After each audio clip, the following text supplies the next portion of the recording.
মামু ছিল তারা এখনো বেঁচে আছে, তারা ওই অবস্থায় বেঁচে আছে। ঠিক যে দৃশ্যটা মায়ের করে দিয়েছিল ওরকম অবস্থায় এখনো একজন আছে, কিছুদিন আগে একজন মারা গেছে। মাটি ভয়ঙ্কর তেজ, ওরা জানে। আমার ওই হাতে কাটারি ধরলাম, কাটারি ধরে 7 জনকে কুপিয়েছে। এই ছাঁচ, এই ডিজাইন মডার্ন নয় না,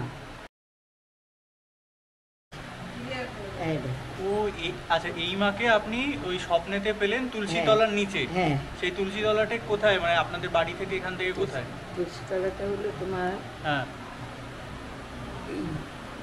নবদ্বীপে, হ্যাঁ, পূর্বস্থলী পারুলিয়া গ্রাম। বাবা, নবদ্বীপ? আমরা ওখানেই আমার জন্ম। ও আচ্ছা আচ্ছা আচ্ছা।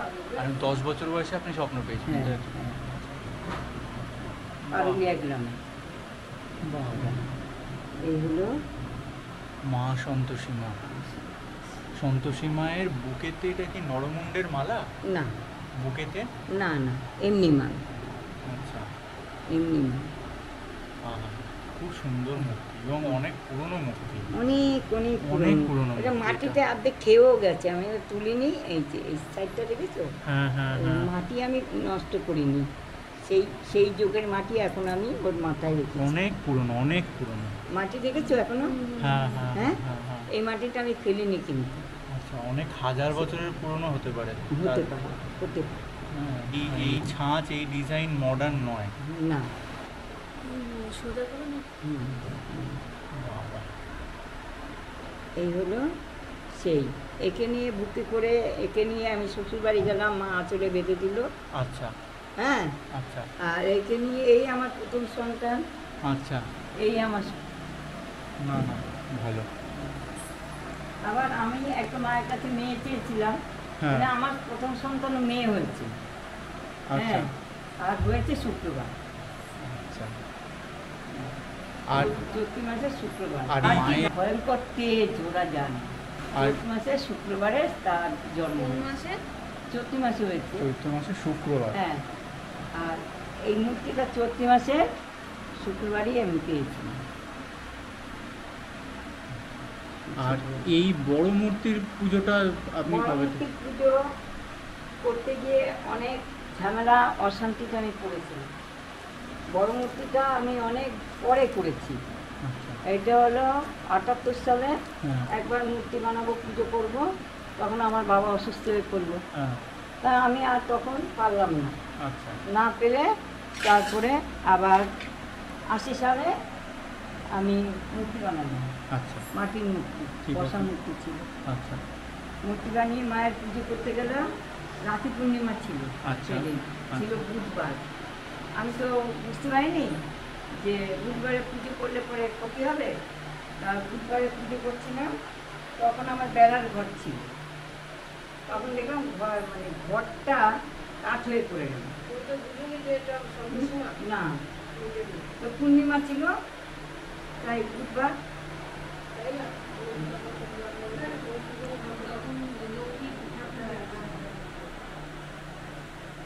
হ্যাঁ, তারপরে কি হলো? তারপরে সেই আমার পুজোদের তো হাতটা বাড়ায়, এই ফুলটা দাও, লাল ফুলটা দাও, সাদা সব থেকে দেখো। তারপরে ওই লালটা দাও, হ্যাঁ, তারপরে সেই এ হলো, ওই করলাম। তারপরে আবার শুক্রবারে আমি ঘট বসিয়ে পুজো করলাম। হ্যাঁ, এই হয়ে গেল। একটা বছর ঘরে ছিল, পরের বছর ভাবলাম যে আমি তো হসপিটালে কাজ করি, জালক কোম্পানি হসপিটালে। আমি বললাম আমি তো এত গরিব, এত থেকে পাচ্ছি না, আমার খুব কষ্ট। হ্যাঁ, তখন আমি বললাম যে ঠিক আছে আমি বাইরে পুজো করি। তো আমার তো তখন বেড়ার ঘর ছিল, এই জন্য একটু কাদা, বাইরে আমি পুজো করলাম। বাইরে যখন পুজো করছি তখন একটা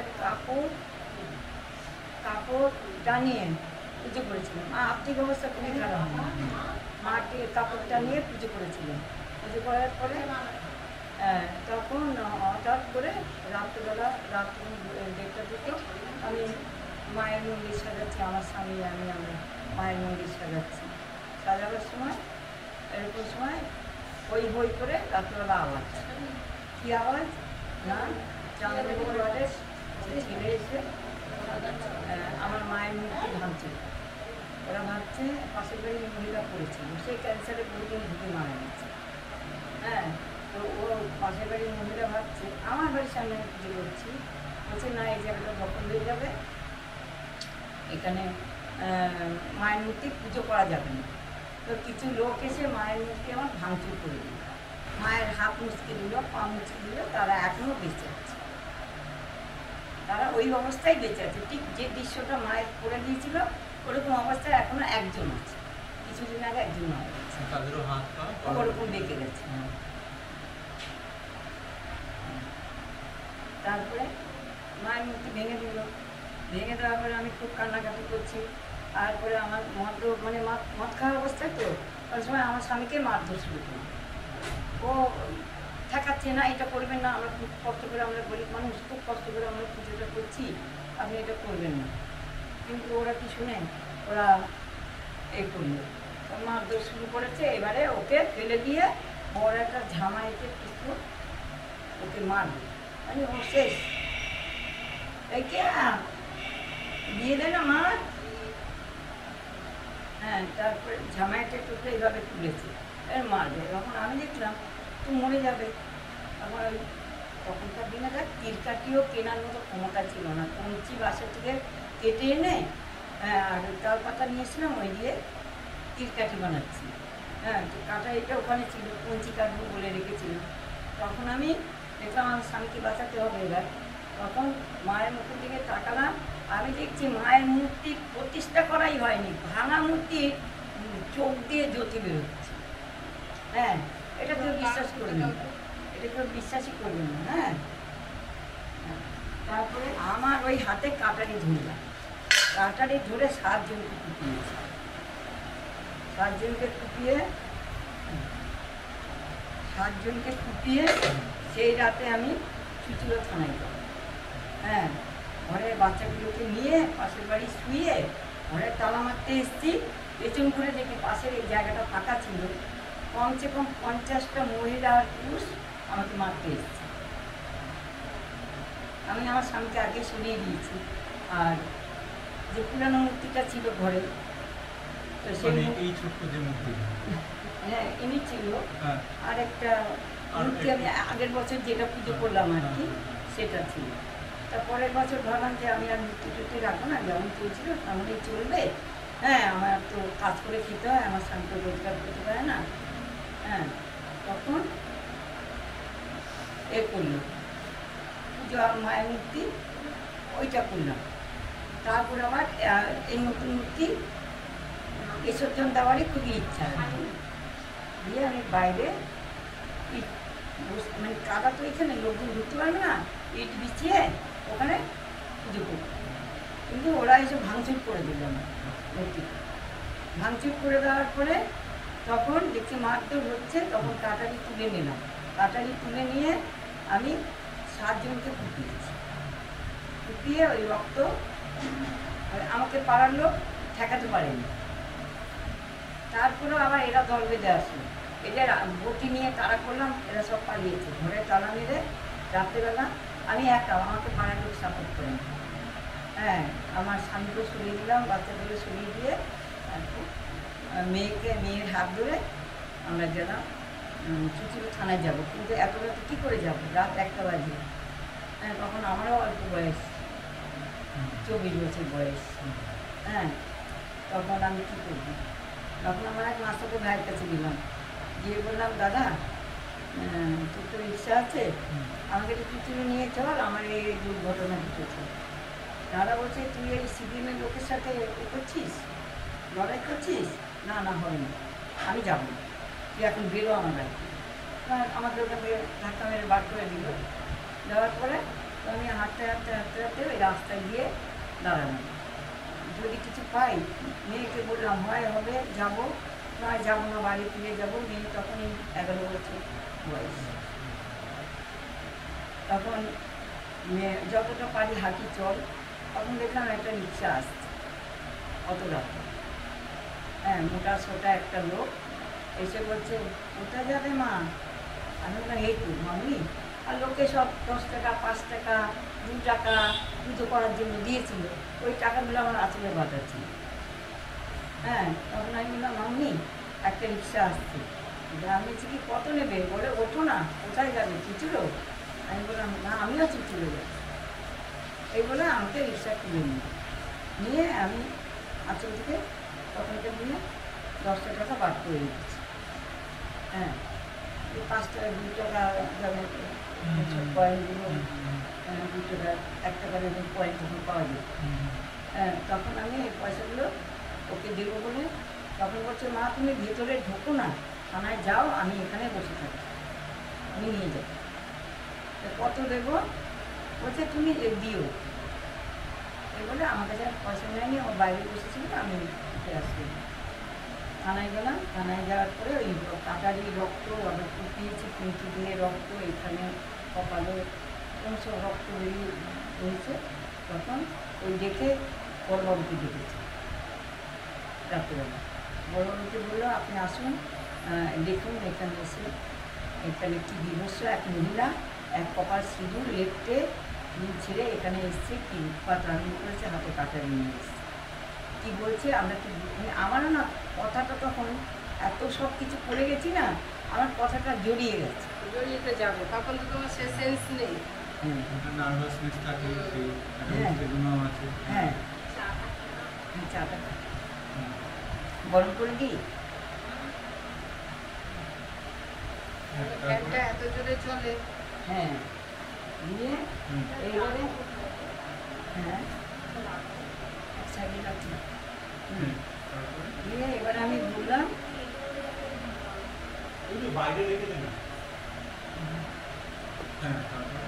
তারপরে বললাম যে মা আমি তো এলাম, মনে মনে মাকে ডাকছি। তখন ওই বড়বাবু আসলো, এসে ঘুমছিল। কী হয়েছে এত রাতে আমায় কেন ডেকেছো? তোমরা ঝামেলা মিটিয়ে নাও, কী হয়েছে? তখন দেখুন আমার মুখের দিকে তাকিয়ে মা আশীর্বাদের ফুল ফেলে দিল।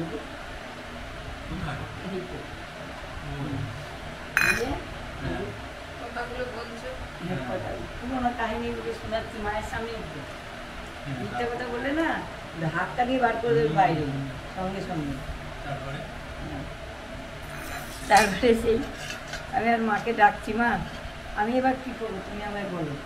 হ্যাঁ, তখন বড়বাবুকে বললাম যে এরকম 4 নম্বর ওয়ার্ডের ছেলেরা এরকম এসে আমাদের উপরে অত্যাচার করেছে, আমি সন্তোষী মায়ের পুজো শুরু করেছি, আর দেখুন আমার মায়ের মূর্তি ভাঙচুর করলো, এমনকি আমার স্বামীকেও মারধর করেছে।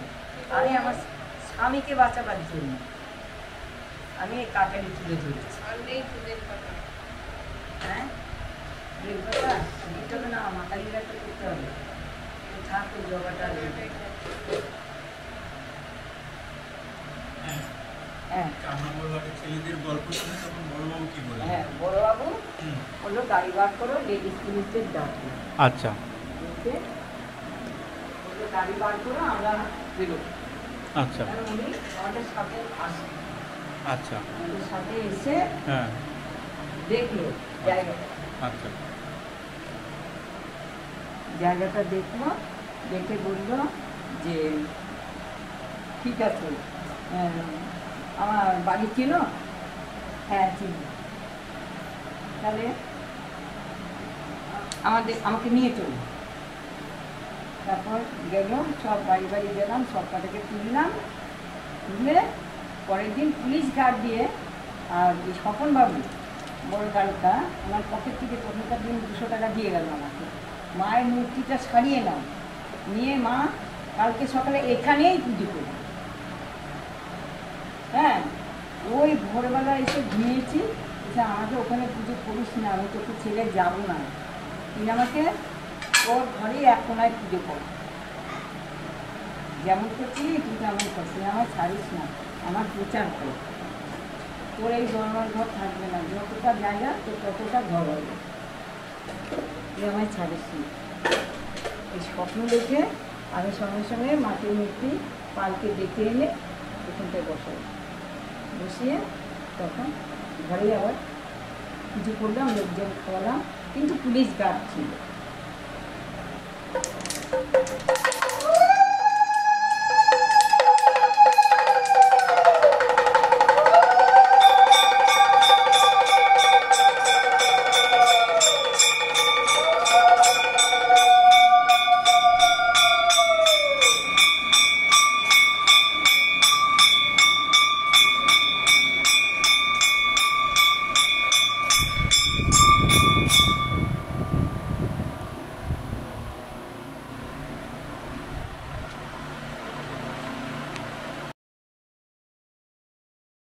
ব্যান্ডেল স্টেশন থেকে নেমে স্টেশনের বাইরেই অটো স্ট্যান্ডে বলতে হবে লিচু বাগান, লেনিনপল্লী।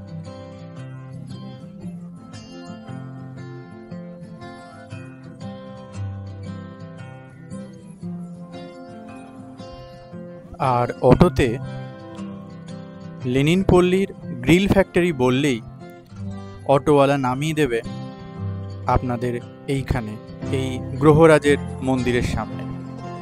আর মন্দিরের ঠিক উল্টো দিকে এই যে রাস্তাটি চলে যাচ্ছে, এই রাস্তা দিয়ে কিছুটা গেলেই ডান দিকে পড়বে আমাদের বিষ্ণু। বন্ধুরা, লেনিনপল্লীতে নেমে মা সন্তোষীর বাড়ি যাব বললেই সবাই আপনাকে বিষ্ণুদির বাড়িটা দেখিয়ে দেবে। আর যেহেতু এটা একটা প্রাইভেট রেসিডেন্স এবং কোনো আশ্রম নয়, তো বাড়ির সামনে এরকম আশ্রমের কোনো পতাকা বা কিছু আপনাদের দেখতে পাওয়া যাবে না। কিন্তু এখানে পল্লীবাসী বৃন্দ যারা আছেন তারা এক ডাকে বিষ্ণুদিকে চেনেন, তো তারা বাড়িটা সহজেই আপনাদেরকে চিনিয়ে দেবে। চারপাশটা কিছুটা এইরকম। আর আমরা সামনে যে দেখা যাচ্ছে সবুজ রঙের বাড়িটি, ওই সবুজ রঙের বাড়িটির নিচেই আমরা দাঁড়িয়েছিলাম। ওইখানেই শনি মন্দিরটা ছিল, আর আমরা এই রাস্তা দিয়ে এসেছিলাম। বাড়ির নাম হচ্ছে মাতৃ আলয়। এটা হচ্ছে বাড়ির ফ্রন্ট গেট। আর বাড়ির ফ্রন্ট গেটের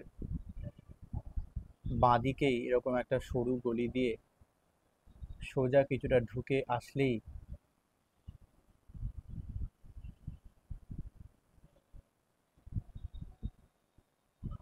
এইভাবে মা সন্তোষীর কাছে চলে আসা যায়।